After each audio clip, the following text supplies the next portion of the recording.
Hi friends, welcome back to Rishi Suresh vlogs. ഇന്ന് നമ്മൾ നോക്കാൻ പോകുന്നത് സോഷ്യൽ സയൻസ് ക്വിസുമായി ബന്ധപ്പെട്ട് കുറച്ച് ചോദ്യങ്ങളാണ്. കുറേ പേർക്കൊക്കെ സോഷ്യൽ സയൻസ് ക്വിസ് കഴിഞ്ഞിട്ടുണ്ട്. കഴിയാത്തവർക്ക് വേണ്ടിയാണ് നമ്മൾ ഈ ക്വിസ് നടത്തുന്നത്. വളരെ കുറച്ച് ചോദ്യങ്ങൾ മാത്രമാണ് നമ്മൾ ഉൾപ്പെടുത്തിയിരിക്കുന്നത്. നമുക്ക് ചോദ്യങ്ങളിലേക്ക് കിടക്കാം. ഒന്നാമത്തെ ചോദ്യം ഇതാണ്: ഇപ്പോഴത്തെ ISRO ചെയർമാൻ ആരാണ്? ഇപ്പോഴത്തെ ISRO ചെയർമാൻ ആരാണ്? ഉത്തരം വി നാരായണനാണ്. ഉത്തരം വി നാരായണൻ. രണ്ടാമത്തെ ചോദ്യം സിമ്പിളാണ്. ഇന്ത്യൻ ഉപഭൂഖണ്ഡത്തിലെ ഏറ്റവും വലിയ രാജ്യം? ഇന്ത്യൻ ഉപഭൂഖണ്ഡത്തിലെ ഏറ്റവും വലിയ രാജ്യം?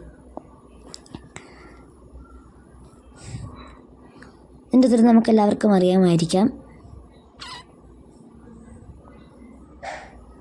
ഇന്ത്യൻ ഉപഭൂഖണ്ഡത്തിലെ ഏറ്റവും വലിയ രാജ്യം. ഉത്തരം ഇന്ത്യ.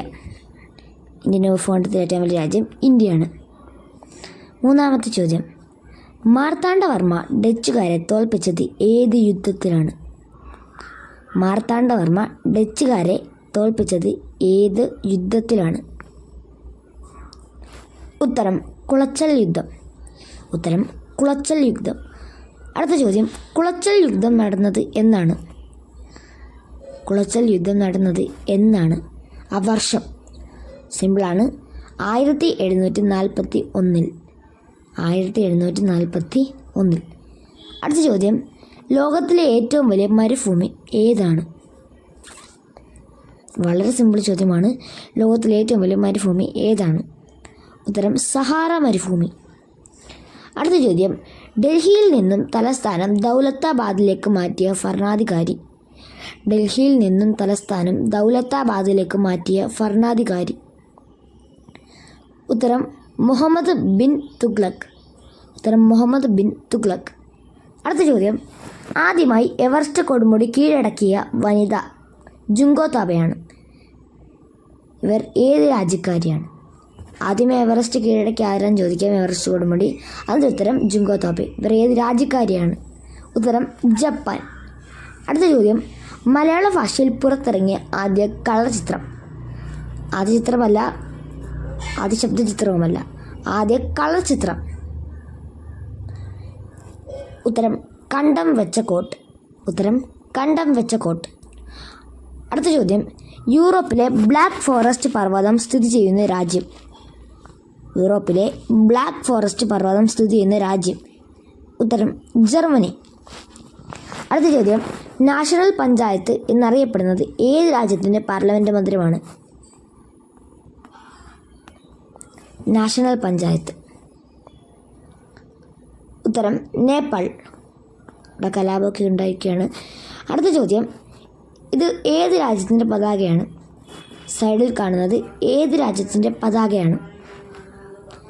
വളരെ സിമ്പിൾ ചോദ്യം ഇതാണിത്. ഉത്തരം നേപ്പാളാണ്. നേപ്പാളിൻ്റെ പതാക മാത്രമാണ് സ്ക്വയർ ഷേപ്പിലല്ലാത്തത്. അടുത്ത ചോദ്യം: ഇന്ത്യ എത്ര രാജ്യങ്ങളുമായി കരയതിർത്തി പങ്കിടുന്നു? എത്ര രാജ്യങ്ങളുമായി കരയതിർത്തി പങ്കിടുന്നു? ഉത്തരം 7. കരയതിർത്തി 7, സമുദ്രാതിർത്തി 2. അടുത്ത ചോദ്യം: ജെറ്റ് വിമാനങ്ങൾക്ക് സുഖമായി സഞ്ചരിക്കാൻ കഴിയുന്ന അന്തരീക്ഷ മണ്ഡലം? ജെറ്റ് വിമാനങ്ങൾക്ക് സുഗമമായി സഞ്ചരിക്കാൻ കഴിയുന്ന അന്തരീക്ഷ മണ്ഡലം? ഉത്തരം സ്ട്രാറ്റോസ്ഫിയർ. അടുത്ത ചോദ്യം: ബംഗാൾ വിഭജനം നടത്തിയ വൈസ്രോയ് ആരാണ്? KPSCക്ക് ആവശ്യമായ ചോദ്യമാണ്. ബംഗാൾ വിഭജനം നടത്തിയ വൈസ്രോയ്? ഉത്തരം കഴ്സൺ പ്രഭു. അടുത്ത ചോദ്യം: ഗാന്ധിജിയുടെ ജന്മദിനമായ ഒക്ടോബർ 2 അന്താരാഷ്ട്ര അഹിംസാ ദിനമായി ആചരിക്കാൻ ഐക്യരാഷ്ട്രസഭ തീരുമാനിച്ചത് എന്നാണ്? ആ വർഷവും തീയതിയും വേണം. ഉത്തരം 2007 ജൂൺ 15. നമ്മുടെ വാട്സപ്പ് ഗ്രൂപ്പിനെ പറ്റി പറയുകയാണെങ്കിൽ, നമ്മൾ അപ്ലോഡ് ചെയ്യുന്ന എല്ലാ വീഡിയോകളുടെ PDF രൂപത്തിൽ നമ്മുടെ വാട്സപ്പ് ഗ്രൂപ്പിൽ ലഭിക്കുന്നതാണ്. വാട്സപ്പ് ഗ്രൂപ്പിൻ്റെ ലിങ്ക് ഡിസ്ക്രിപ്ഷൻ ബോക്സിൽ നൽകിയിട്ടുണ്ട്. കൂടാതെ നമ്മൾ ഗൂഗിൾ ഫോംസും ക്വിസ് മത്സരങ്ങളും അതിനകത്ത് നടത്തുന്നതാണ്. അപ്പോൾ നമ്മുടെ കഴിഞ്ഞ ദിവസത്തെ ബോണസ് ക്വസ്റ്റ്യൻ ഇതായിരുന്നു: നിലവിലെ ഇറ്റാലിയൻ പ്രധാനമന്ത്രിയുടെ ആത്മകഥയാണ് I am Giorgia, my roots, my principles ഇത് എഴുതിയ നിലവിലെ ഇറ്റാലിയൻ പ്രധാനമന്ത്രി ആരാണ്? ഈ ഉത്തരം കമൻറ്റ് ചെയ്ത വിന്നേഴ്സിനെ നമുക്ക് നോക്കാം. ജോർജിയ മെലോണി ആയിരുന്നു കറക്റ്റ് ആൻസർ. ഇനി ഉത്തരം കമൻറ്റ് ചെയ്തത് അപ്പു, ഋത്വിക്. അപ്പം കമൻറ്റ് ചെയ്തവർക്ക് അഭിനന്ദനങ്ങൾ. ഇന്നത്തെ ബോണസ് ചോദ്യത്തിലേക്ക് കിടക്കാം. ഇന്നത്തെ ബോണസ് ക്വസ്റ്റ്യൻ ഇതാണ്: ഗാന്ധിജിയെ സ്വാധീനിച്ച ജോൺ റസ്കിൻ എഴുതിയ പുസ്തകം ഏതാണ്? ഗാന്ധിജിയെ സ്വാധീനിച്ച ജോൺ റസ്കിൻ എഴുത്തുകാരൻ എഴുതിയ പുസ്തകം. അപ്പോൾ കൂടുതൽ ചോദ്യങ്ങളുമായി നമുക്ക് അടുത്ത വീഡിയോയിൽ കാണാം. Thanks for watching.